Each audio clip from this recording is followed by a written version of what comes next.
Good evening, YouTubers. We're standing by with the fly spray. Hold the fly spray up. Because she's been oiling the garden with citronella, and the mosquitoes don't like that. They hate it. So occasionally they come into the house. Yeah, so. and then I get them before sundown. Yeah. So, I've been talking about The Crown today. The TV Netflix series, The Crown. Yeah. And Okay. I know that you've not always been terribly in favour of every member of the royal family. We have to speak up, by the way, because the ceilings are so high. Yes. They can't hear us. Because you were never that much of a fan of the Duke of Edinburgh until you watched The Crown. I noticed that you became very... I thought he was a miserable old bastard, right? Honestly. And I've never particularly liked him all the years I've been aware of his existence, because I always put him down as being the most successful man that ever lived, because he just got married to the right woman at the right time. He was multi-millionaire, and that was it. He just sat back and he was the Playboy Prince. He didn't have to do anything. But I think that the actual TV series changed my perception of him, actually. Yeah, definitely. Even though they claim it was drama and it's completely fictional, I don't think it is completely fictional. Tell you what I think about it, because I've watched it. I've had to watch it because she loves it, and so I've had to sit there watching it. And I have watched it, and it is interesting. I like this series, and Are you pulling faces behind my back? No. Don't be like Prince Charles. Anyway, because I remember him on Wogan. You can't find it on YouTube, but he was on Can't Wogan. you? He got up and he threw his microphone off. That's it, I'm leaving! And he marched out of a live interview with Wogan. I mean, Wogan of all people. Yeah, I remember that. He was massive, and loads of other little things, but he wasn't actually that bad. Terry was a very inoffensive, very good interviewer. So that was quite stunning. Darling, I'm bored. I want to learn to fly. Oh, the RAF can teach you. There you go. Off you go. Okay, all right. Won't cost you a penny, Phil. Oh, good. I don't want to spend any more of my money. As you can see, Graham is a huge fan of the old Duke. He really is. That is his... We've all got a favourite member of the family, and Graham never stops talking about Philip. The most successful man that ever lived. On and on, way more than Princess Diana. That's he didn't all he do does. any work from the day he married her, okay, till the day he died, and he just had millions and just... Well, that's what you thought before. Good on him. Okay. Good on him, that's what I say. Great. I wish it had been me. Yeah. Well, I do, and I don't. I do and I don't, because I don't think he was actually that happy, was he? He was a miserable old bastard. If he was happy, he'd have been smiling, wouldn't he, and going around being nice to people. Take the fucking photograph! And there was loads of tales about how grumpy he was about stuff. You know, the Archbishop, he said, I'll make it short. Oh no, that wasn't the Archbishop. That was Who was that? It was a man of the cloth who was invited To dinner. to Sandringham. If I can finish a sentence. See how animated he gets when the name Philip comes up. He just won't shut up about it. On and on and on and on and on. Full of criticism. He's my hero, Philip. But if anything on the royal family, he's not that interested until it's Philip. Then he's all over it like a rash. Philip is his favourite. He is. A man of the cloth was invited to Sandringham to give grace before their Christmas lunch, I believe. I think it was Sandringham. It could have been Balmoral. Yeah. And Make it short. the guy apparently was asked by a member of staff if he could keep his saying grace to less than 15 minutes. And he stood up and started to speak, and apparently Prince Philip went, "Amen, let's get stuck in." And that was that. So the guy, and I thought that was hilarious, actually. I like Prince Philip. I liked him a lot more as a result of watching the first 2 seasons of The Crown. I did. There you go. Definitely. So, The Crown can have the effect of making members of the royal family and them as a family and as an institution more popular, as well as as long as we less don't go popular. fucking off completely way. See, my opinion of it is they say it's fiction. Okay, well, I don't think it is fiction. I think it's based as realistically as they can make it. It's all based on truth. You know, obviously they don't know what everyone said at the time. So Well, but the storylines they're following are obviously what did actually happen, and they're portraying it in the way that they think it probably happened. But I mean, nobody knows for sure unless you were there. yeah. And you know, Well, you were as that one of the person, commenters on my video said, Imogen, hello Imogen, hello, Imogen. she said the confusing thing is that they use actual facts, such as King George the Sixth. He did die at Sandringham. The Queen was at Treetops when it happened.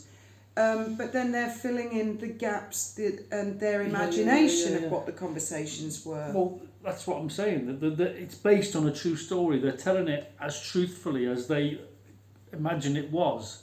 It's not a lie. Oh, look, Well, we're bet the doctor. We're going to the moon this afternoon. No, none of that. No, it's based on truth. I know Churchill didn't have a secretary who got run over by a bus. But I think mean, he did actually. Did he? I think he did. I I'm thought not he didn't. sure about that. Maybe some people out there know better than we do. But John Major has said that there is a plot line where Charles was asking him to plot as Prime Minister to overthrow the Queen. I don't believe that for a second. That's absolute utter bullshit. Is it? Is it? John Major says it's bullshit. He's not the Prime Minister anymore. Why would he care? Why would he care? I'd be inclined to believe John Major. Well, I don't know what to say. I thought you had more sense than that. I mean, the Queen at the time that they're suggesting that happened was in her 60s. Yeah. That's young. I can't see Charles Why would she plotting be- to overthrow her, can you?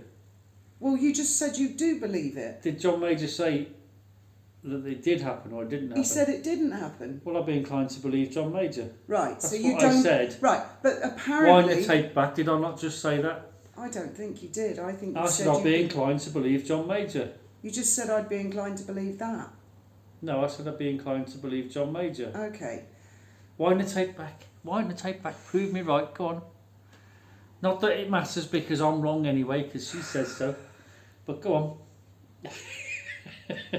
If that is the case, and John Major seems quite certain that they are going to do a depiction of that fictitious scenario, then that is making total shit up. Yeah. That's not based on any truth whatsoever. No.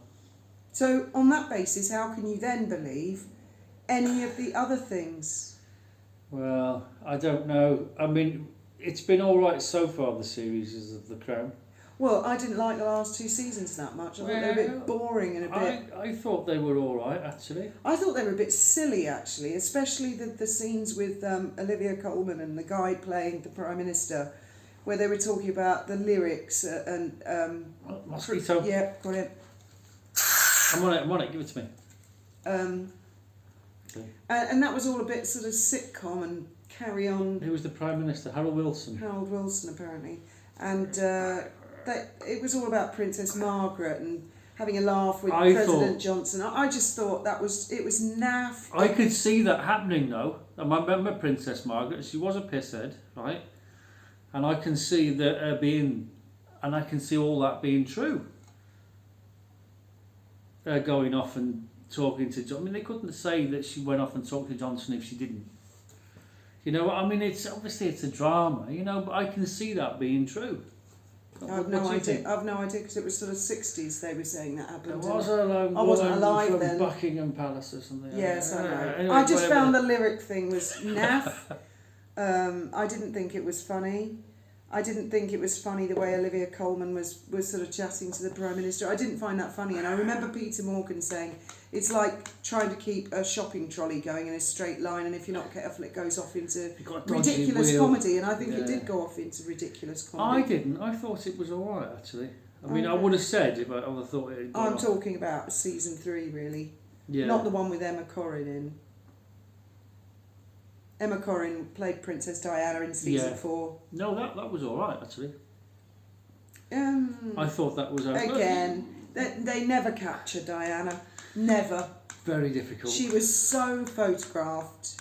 We all remember exactly what she looked like, what she sounded like. Yeah. It's impossible. They're Well, never gonna... how are you going to get an actress to be like exactly like that? Never. All you can do is get someone who looks a bit like her. Or gets the essence of her. I'm not sure. I think the girl who's going to do it... I'm looking forward to the next season of The Crown. Well, I We'll am. see how It it finally comes out. gets here. And the next season, and the next season, because I'm sure No. they'll carry on. No, only 6 they're going to do. Yeah. And that's it, finish. But Peter Morgan did the film The Queen with Helen Mirren, which was a lot of people really liked. I don't think I never saw that. I don't think I've seen that. Maybe we should watch I it. don't think I've seen that. I've seen the one with Meryl Streep playing Margaret Thatcher, and that was really good. Yeah. That was very good. But yeah, I mean, it's all up to the imagination, isn't it? What goes on with the royals? None of us are ever going to know, really, what happens. I think it's just something. Well, it's something that lots of people are interested in, the royal family. I think it's made them there. more popular. It's made them more popular. A lot of Americans were not aware of a lot of stuff.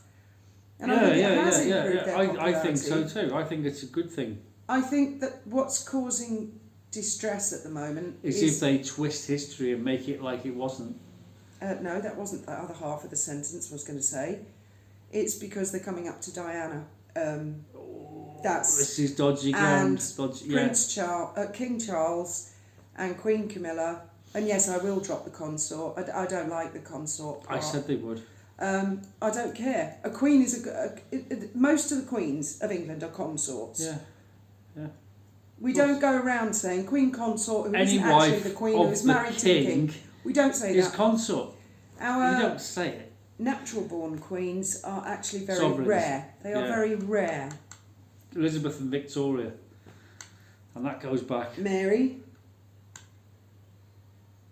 Elizabeth the goodness First. me, you're going back to before Elizabeth the First. There was Anne. After that. Anne was the daughter of James the Deposed. There was another Queen Mary, wasn't there, who was a rightful sovereign as well as William, her husband. No. Yes, there was. Another daughter of James the Deposed. Who was married to William of Orange, and they were both sovereign. That's the only time it's ever happened. Most of them, because of the sexist way that the line of succession goes, we don't very often get queens. Yeah. Queen sovereign. So the majority of our queens are queens. Nobody says, Queen this consort. is Queen Consort, the wife of the current king. They're just trying to keep say Diana Queen. supporters sweet, that's all that is. I'm a fervent Diana supporter, and I think if Camilla is the Queen, she's the Queen. Yeah. If Charlie had been married to Diana still, she'd be Queen Consort. Yes, but they never call her that. They just call her the Queen. So obviously, I think there's a lot of tension and nerves. But there's bound to be. I mean, if I was there, there's a lot of Diana supporters out there. I'm one of them. I am. But that's that. That's how history went down. It's equally. I don't like it when the Panorama interview has been hidden, because she did do the interview. It did happen. I've got it in full, and I can't upload it onto YouTube. It did happen. You can't just delete history and change it, unfortunately. Much as we'd all like to, it cannot be changed. And I will be very interested to see how the Crown handle the Panorama thing, because I have also read Paul Burrell's book, and I know he's not a popular guy, but a lot of people I've spoken to have never read it. And actually, Paul, who worked for the Queen for 10 years, doesn't say a bad word about any of the royal family. He had 2 run-ins with Prince Charles, and he even speaks kindly of, when Prince Charles was Prince Charles, he speaks very highly and kindly of Prince Charles as the Prince of Wales. There's not a word of criticism in it. I don't know why Burrell gets it in the neck all the time. And a lot of it is about how you lay the table, what knife and fork you use. For God's sake, the man hasn't got all the Queen wore yellow knickers or anything like that. He hasn't been at all disrespectful. They suspected him of having been in possession of something that they wanted, that they thought was rather delicate. Well, that's all conjecture, isn't it? It is conjecture on my behalf. And I'm sure that was the impression I got at the time. Anyway, there you go. So you can see Graham's hard work when it comes to the royal family. God. You don't really cut them any slack, do you? They're rich and that's it. They've got to be perfect. They've got to be flawless. They've got to be nice to I never everybody. said that. I didn't say that. But They're you- just normal human beings like us, but they're born into a privileged position, which means they get to take advantage of a lot of things that we don't. And they get a lot of criticism that we don't. Of course, My it God, comes what with was the job. that? Firework. Didn't you hear that afterwards? Oh, I really hope it was a fireworks. There was gunshots the other day. There Wasn't was. They get gunshots all the time. It's police and gangsters shooting at each other because we live in La Linea. Although it's not actually that bad. You know, I've never seen people gunned down in the street. You want to be careful your phone doesn't break it into 2 videos if it's too long. Hmm. And we're going out to the walk in a minute. 15 minutes going to the Hong Kong walk, and back to The Crown. Yeah, I really enjoy watching The Crown, Netflix. My first question was, has it improved your opinion of the family or lessened your opinion of the Windsors? It's improved my knowledge of them because I didn't really care about them before. And when you start watching you think, oh, that's interesting. Oh, I can see how they have dilemmas and things, and people pop up and like spies and things, and in the palace, and like, oh, one of the artists. What was he? One of the. Oh, I can't remember his name. I wasn't really interested in that story. So it hasn't improved your opinion. That's Yes, it has. But I think what did more improving of my opinion was the Windsors with what was he called? Loads of money. What's his name? Harry Harry Enfield. Harry Enfield has Prince been. Charles. I'm he's king been first, doing- me first, then you. Brilliant, because my kids watched it and we all had a right laugh and they thought, and then when they saw the news and they saw, oh, that's the real person off the Windsors. That's the real one. I struggled to get my kids to understand who any of the members of the royal family were, and I discovered the Windsors again on Netflix. I know it's a Channel 4 production, and I asked them to watch it and they said no, royal family's boring, but they have to pass the TV to get to the loo. And as they were passing, they heard some of the jokes, thought it was funny, and it got their attention. And thanks to the Windsors, they can now distinguish between the different members of the family. They are caricatures. And they asked me afterwards, are the Windsors really like that? To which we said, no, but they're recognisable as who they are. They asked to look at what the real Windsors look like, so I Googled them, and the sweetest one was Sarah Ferguson, Duchess of York, and both my kids said, oh wow, she's really lovely and beautiful. She's not at all like they've depicted her. That's so mean. Fergie's bedsit in London. Yeah. And they saw the pictures of what they look like, and William, they were like, the guy who plays William doesn't look anything like William. The girl who plays Catherine, yes, they thought that. The girl who plays Pippa Middleton, they couldn't see any resemblance. So, Papa. Anyway, I've got to get on. I've got housework to do. Have you? You'll go on all day. It's not a live, Graham. It's a video. You'll never be able to upload it. That's it then. It goes on too long. You're walking out on me already. I've got to get on with my housework. Thought we were going to the walk. We are. Good night, and may our God go with you.